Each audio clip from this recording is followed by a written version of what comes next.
मित्रों नमस्कार। मैं हूं आपका दोस्त डॉक्टर अनिल अग्रवाल।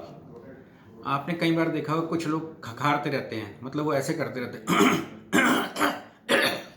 तो वो ऐसा इसलिए कर रहे होते हैं कि उनके यहाँ गले के अंदर बलगम आ जाता है, तो उस बलगम को साफ करने के लिए वो इस तरह से करते हैं। लेकिन वो ऐसा थोड़ी थोड़ी देर बाद करते रहते हैं, किसी से बातचीत करते हुए भी ऐसा करते रहते हैं और ये उनका गला कभी साफ नहीं होता है और उनको लगता है कि अभी कुछ बलगम रह गया है। फिर थोड़ी देर बाद ऐसे करते हैं, फिर उस बलगम को निकाल देते हैं। इस तरह से वो पूरा दिन उनका इसी तरह से निकल जाता है और वो खखारते रहते हैं।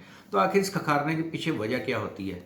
तो इसके पीछे वजह होती है कि उनके गले के अंदर जो है रेशा गिर रहा होता है। रेशा मतलब ये होता है कि जो उनकी नाक है उसके अंदर से जो पानी बनता है और पानी बाहर निकलने की बजाय वो अंदर की तरफ को गिरता है। जब वो अंदर गले के अंदर गिरता है पानी, जिसको हम पोस्ट नेजल डिस्चार्ज बोलते हैं, तो उसकी वजह से उसके गले के अंदर जब वो पानी इकट्ठा होता है तो उसको साफ करना पड़ता है बार बार गले को। तो उस गले को साफ करने के लिए ही उसको ऐसा करना पड़ता है, जिसे हम पोस्ट नेजल डिस्चार्ज जैसे मैंने बताया कि बोलते हैं। और इसकी वजह से उसको कई बारी खाना निकलने के अंदर भी दिक्कत होती है, क्योंकि खाना खाते हुए जब बीच में आ जाता है वो म्यूकस या पानी जो है या रेशा जिसे हम बोलते हैं, तो उसकी वजह से खाना खाने में भी दिक्कत होती है। तो इसके कई कारण होते हैं। एक सबसे मुख्य कारण होता है एलर्जी, जिसके एलर्जी की वजह से रोगी को इस तरह की चीज़ें की दिक्कत रहती है। या बहुत ज़्यादा ठंडी जगह पे अगर वो गया हुआ है तब भी ऐसा शुरू हो जाता है और एलर्जी ना हो तो। लेकिन जब वो उस कोल्ड वेदर से निकल जाता है, बाहर चला जाता है, ये तो फिर उसको ये दिक्कत नहीं होती। या जहाँ पर बहुत ज़्यादा ड्राई एयर होती है वहाँ पर भी रोगी को ऐसा हो सकता है। तो यही इसके मुख्य कारण होते हैं इस तरह से होने के। तो इसके लिए रोगी को क्या करना चाहिए कि अपने आप को हाइड्रेट रखना चाहिए, मतलब पानी ज़्यादा पीना चाहिए, जिससे कि जो उसका म्यूकस यहाँ पे बन रहा है और अंदर गिर रहा है तो वो पतला हो जाए और जल्दी आसानी से निकल जाए। नहीं तो वो इतना खखारता है, कई बार तो खांसता भी, उसको लगता है कि शायद यहाँ से कहीं से आ रहा है। जबकि बलगम कभी ऐसे ऊपर की तरफ को दिन में बैठे बैठे नहीं जा सकता है, वो जनरली पोस्ट नेजल डिस्चार्ज की वजह से ही होता है।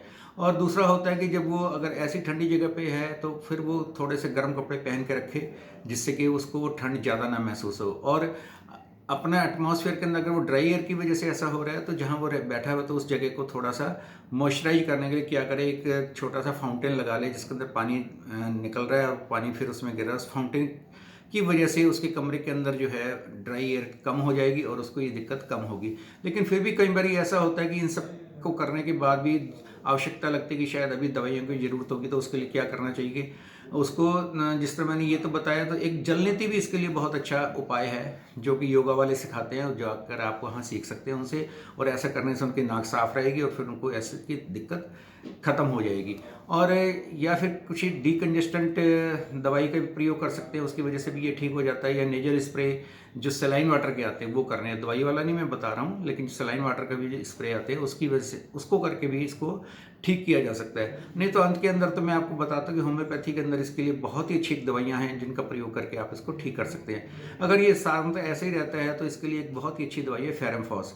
इसके प्रयोग करने से पोस्ट नेजल डिस्चार्ज ठीक हो जाता है और किसी और दवाई की आवश्यकता नहीं पड़ती है। अगर ये गर्मियों के अंदर हो रहा है तो नेट्रम कार व नेट्रम्यूर नाम की दवाइयाँ बहुत ही अच्छा काम करती है। अगर ये जो म्यूकस अंदर गिर रहा है वो काफ़ी गाढ़ा है, थिक है, चिपकने वाला है, तो कालीबाई क्रोमिकम नाम की एक दवाई होती है जिसके प्रयोग से यह ठीक हो जाता है। और जब ये ठीक हो जाए उसके बाद फिर दोबारा ना हो तो उसके लिए हम एंटीसोनिक दवा का प्रयोग कर सकते हैं जिसका नाम है सोराइनम। लास्ट में सोराइनम 1 mg की एक डोज खा के छोड़ देंगे तो उसके बाद वो रोगी हमेशा ठीक रहेगा। हाँ, एक दवाई मैं और बताता हूँ। अगर जैसे मैंने बताया दिन में ही हो रहा होता है, अगर किसी को दिन में ना होकर केवल रात को होता हो कि पोस्ट नेजल डिस्चार्ज से रात को उसके गले के अंदर गिरता है, तो उसके लिए फिर कोपेवा नाम की एक दवाई है, इसका प्रयोग करें तो वो ठीक हो जाता है। धन्यवाद दोस्तों।